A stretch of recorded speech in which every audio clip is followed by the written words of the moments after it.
Hello everyone, I'm Shadma and welcome to the last video of the series, Defeat Your Stress with Code Stress. And in this video, we will talk about the last two elements of code stress, the two S. So let's see what's hidden in these two S.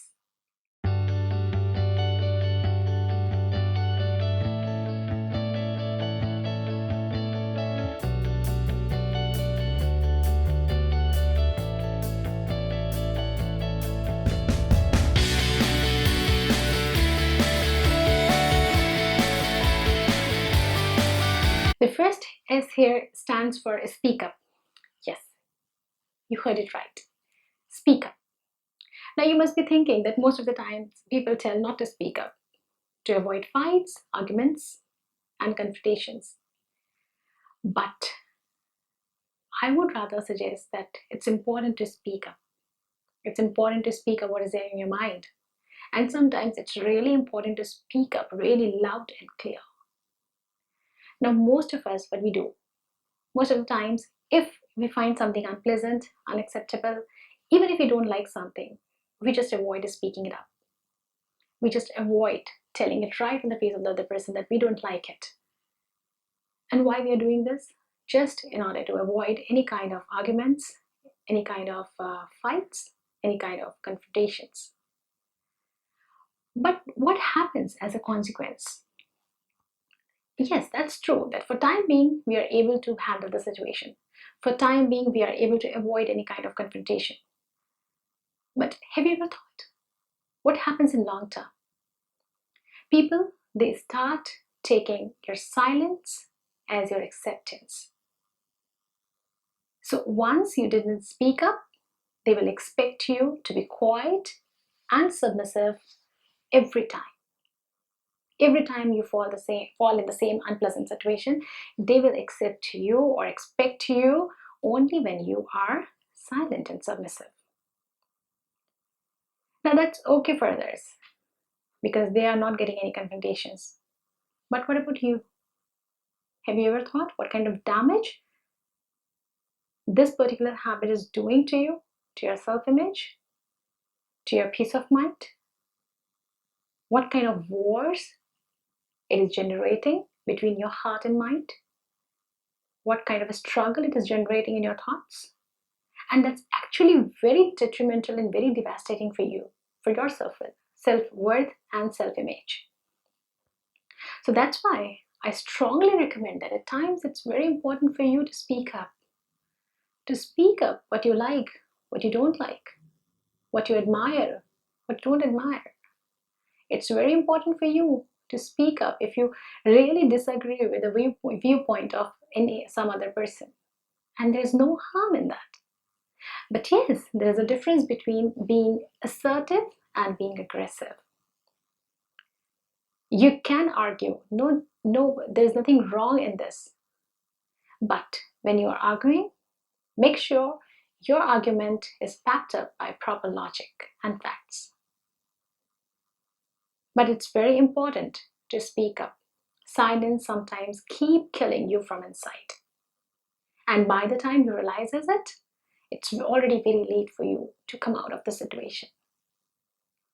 It's already very late for you to speak up. Talk clearly about what you like, what you did not like. Talk clearly about how you feel. But at the same time, you have to be empathetic also. Be emotionally intelligent when you're talking about your feelings and emotions. Being emotionally intelligent when you're reacting.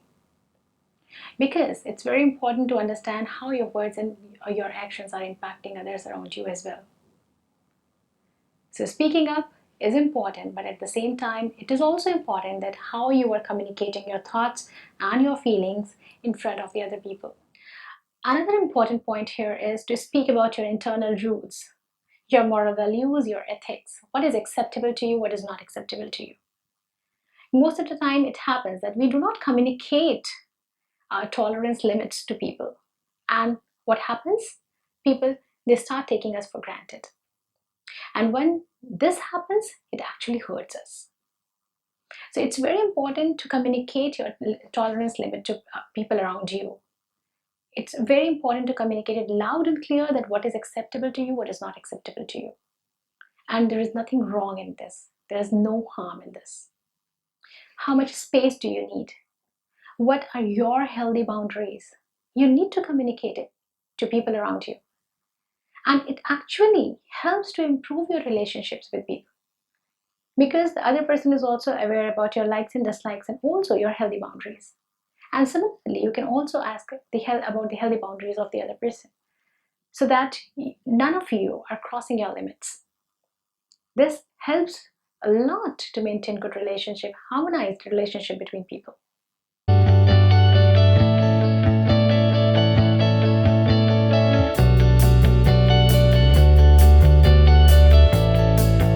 Now coming to the last S of the code, stress. The last S is one of the most important elements of this code. And this S stands for self-care. Yes, you can beat stress, you can handle situations, you can maintain relations, you can take care of people around you only when you are in a good state of mind and if you are in a good physical state. So it's very important for us to take care of ourselves. Take care of your mind, take care of your body, take care of your thoughts. Treat your brain as a garden. And what exactly do you do with your garden? When you have your favorite flowers there in the garden, what do? You water them regularly. You make sure that they are blooming. You make sure there are no grass, no weeds, no insects, no animals, nothing to waste them, to crush them, to destroy or damage them. And just treat your brain also like a garden, and your thoughts are your flowers and plants. So do not let the negativity, the weeds, to grow in your garden. Make sure that you're taking care of your flowers, your thoughts, and make sure you're making every effort to make sure that these flowers are blooming. So take care of yourself. Do whatever gives you happiness. Never ever leave your hobby. Most of the time we see that people, they grow up, they get so engrossed in their life, in their jobs, in their responsibilities, they hardly find time for their hobbies. A hobby is something which actually gives immense pleasure to you, a sense of satisfaction, a sense of happiness, a sense of completeness, a sense of meaningfulness. So please, whatever is your hobby, pursue that. Give some time to your hobby, maybe in a week or as your schedule permits. But do not leave your hobby. Next important thing here is to give time to yourself. Make sure that every day at least you are giving 5 to 10 minutes to yourself, some lonely time, some solo time, some time, those 5-10 minutes where you are just with yourself. And in that, just think about your day. Just think about what went well and what didn't.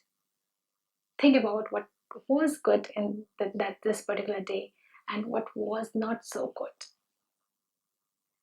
And ask yourself what you could do tomorrow to make it a better day for you and also for people around you. That self-introspection actually gives immense satisfaction if you just practice it regularly. Take care of yourself. Nobody else is going to do it for you. Take care of yourself so that you can take care of your family, your children, your relatives, your parents, and also your organization and your job. So this is, I believe, that one of the most important component of this code is because this is actually the building block of stress management and coping up with your stress. If you are in a healthy state, if you are in a healthy mental state and physical state, then you are strong. So more power to you all. Take care and take care of yourself. So that was all from my side in this series. I hope you liked the series. I hope you found things which are important for you, which are useful for you. I'm sure you're gonna implement it, use it, and practice it in your life. Anytime if you find any difficulty in implementing it, or you feel like getting more in detail or deep dive into these topics, feel free to contact me for my specialized programs. I'll be happy to see you there. So that's all from my side. Please stay tuned for my upcoming series, and till then, take care. Bye. Stay healthy. Don't forget, keep learning and keep shining.